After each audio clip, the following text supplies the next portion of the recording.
A Marina Ojeda, nuestra compañera. Hola Marina, ¿cómo estás? Buenas noches a todos los que nos reciben en sus casas. Feliz comienzo de semana. Y juntos vamos a saludar al ministro de Educación de la Nación, Nicolás Trota, que ha tenido la gentileza de cedernos estos minutos para dialogar respecto de lo que quita el sueño de los padres, los chicos, los estudiantes, la cuestión de la educación central en este país y por eso la preocupación, por supuesto. Ministro, buenas noches, gracias por atendernos. ¿Qué tal? ¿Cómo está? Muy buenas noches.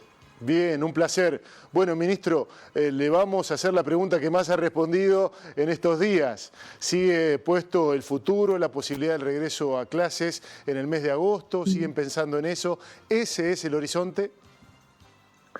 Bueno, esa es una alternativa a los escenarios que estamos trabajando. No tenemos la certeza todavía de cuándo la salud nos va a permitir volver a las aulas. Estamos trabajando en distintas perspectivas y para nosotros es fundamental garantizar todo este desafío de seguir aprendiendo en nuestros hogares, sostener la continuidad pedagógica, que es posible gracias al enorme compromiso de nuestros docentes, de nuestras maestras, maestros, profesores, siendo conscientes que inclusive cuando se pueda tomar la decisión de volver, esa decisión que todavía no sabemos cuándo va a ser posible, vamos a tener que volver de manera escalonada, no van a poder volver todos los estudiantes de manera simultánea, porque vamos a tener que sostener la realidad del distanciamiento social, tanto dentro del aula como en los espacios comunes, al ingreso del establecimiento educativo y también en todo lo que se vincula a la movilización social que implica ir a la escuela, porque el uso del transporte público también es una asignatura a tener muy presente para poder contener las posibilidades de contagio. Ministro, sabemos que la situación se va evaluando día a día, pero consultarle así las cosas y al día de la fecha. ¿Qué podemos decir de las vacaciones de invierno y de la extensión del ciclo lectivo? ¿Qué es lo que se está evaluando hasta ahora? Bueno, es un aspecto que vamos a tener que conversar con las 24 jurisdicciones educativas. Lo que nosotros sí tenemos que tener presente es que no estamos de vacaciones, estamos todos reconociendo el enorme esfuerzo de nuestros maestros, maestras, profesores, de los estudiantes, de las familias, y que dado este enorme esfuerzo, llegado el momento de que tengamos que transitar las vacaciones, también va a ser un momento que luego de una pandemia, de una situación tan compleja, la sociedad va a necesitar un respiro y también lo va a necesitar en parte nuestra economía, porque es necesario también que se reactiven, llegado el momento y la posibilidad de hacerlo, todo el área relacionada al turismo que genera tantos puestos de trabajo en distintos puntos del país. ¿Qué quiero decir con esto? Que al momento de tomar cada una de las decisiones a partir del diálogo con las provincias vamos a tener que tomar en consideración todos estos aspectos. El calendario escolar siempre es importante, pero no es el único componente que vamos a tener que quizás reorganizar para garantizar todos los saberes de nuestros estudiantes.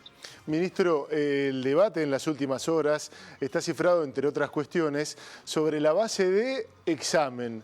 ¿Se les toma exámenes a los chicos a través de los medios digitales? ¿Es válido eso? ¿Debe hacerlo el docente?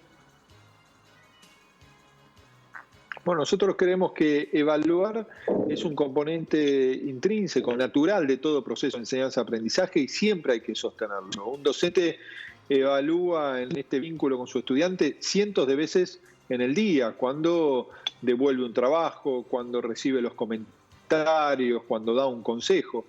En ese sentido, nosotros creemos también que una cuestión es evaluar, otra cuestión es calificar. No nos parece que en este momento tengamos que calificar, porque es muy difícil calificar el aprendizaje de un niño a la distancia, porque en realidad no estaríamos calificando ese aprendizaje, lo que estaríamos calificando son las condiciones sociales y sociofamiliares en las que se encuentra un niño, porque ningún niño aprende solo.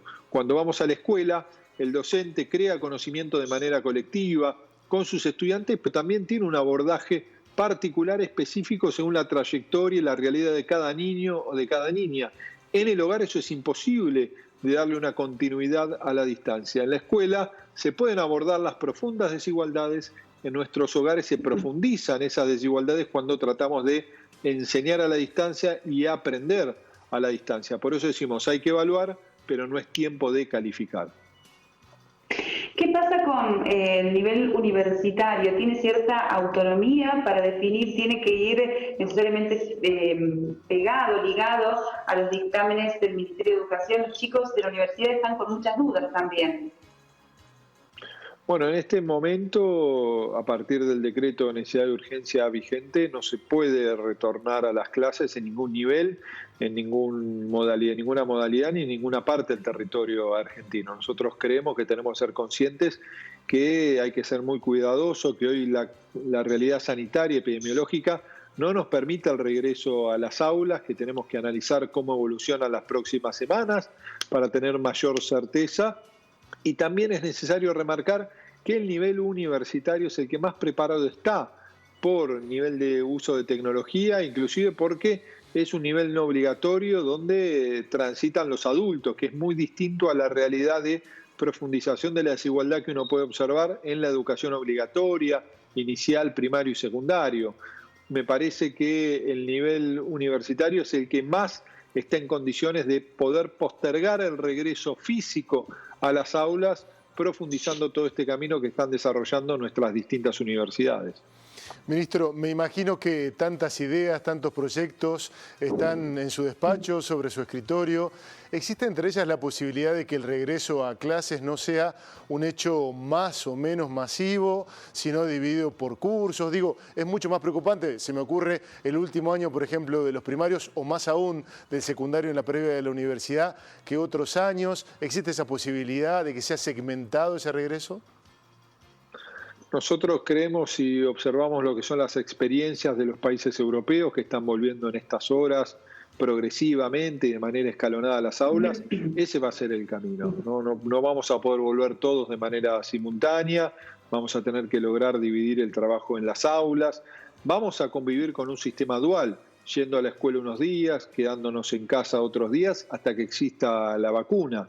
Y ahí sí poner el foco en los que están terminando nivel, ya sea primario o secundario, inclusive los que terminen el secundario en este 2020, probablemente tenemos que terminar de dialogar con las jurisdicciones provinciales una vez que sepamos cuándo vamos a poder regresar físicamente a las aulas para poder pensar y establecer un módulo específico, no en el primer trimestre o cuatrimestre del 2021, para dar un cierre a estos 14 años de educación obligatoria que han transitado nuestros estudiantes para que se puedan proyectar al nivel superior, universitario o terciario. Eso es muy importante, ministro. Le pido alguna precisión más. Ese módulo, por ejemplo, los chicos ya cursando primer año de la universidad, en la facultad, y a la vez realizando una especie de cursillo, supongamos, por llamarlo así, si no es muy antiguo.